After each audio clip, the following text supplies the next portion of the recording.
Začne se teden parade ponosa 26. maja v soboto in konča se 2.6. s tradicionalno povorko in zaključno tradicijo na Kongresnem trgu. Če si pogledamo ta 2 dneva, ki sta menika začetka pa konca tedna parade, najprej sobota 26. maj. 2 večja dogodka se dogaja na ta dan, sicer dan družin in zvečer imamo kulturno-zabavni program v kulturno-umetniškem društvu Franceta Prešerna. Naša grafična podoba letos prikazuje papeža, ki reže mavrico na trakove. Papež kot simbol Rimokatoliške cerkve prikazuje, kako Rimokatoliška cerkev in pa konzervativne sile v tej državi, tudi neoliberalne sile v tej državi, želijo rezati posameznike in pa posamezne družbene skupine na trakove. Torej, želijo odrezati geje in lezbike.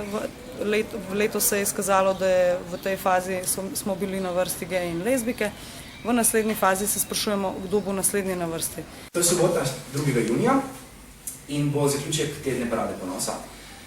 2 dogodka spet, en se bo prelivil drugega. Prvi je tradicionalna povorka, ko bomo krenili iz Metelkove mesto, kjer se zberemo ob 12.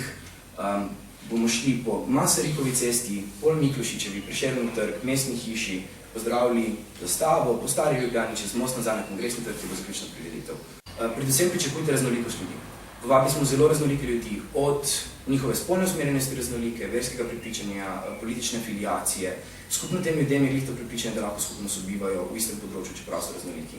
Hkrati smo letos povabili tudi na parado določene politike in politične stranke, naj bodo te znotraj ali pa zunaj parlamentarne.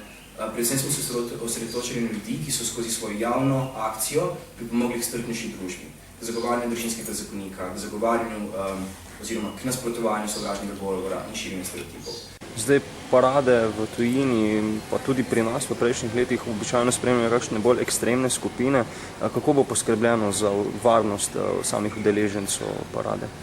Torej, tradicionalno kot vsako leto bo varovanje na paradi sami povorki poskrbela policija in pa tudi ob spremljevalnih aktivnostih policija in pa varnostna služba.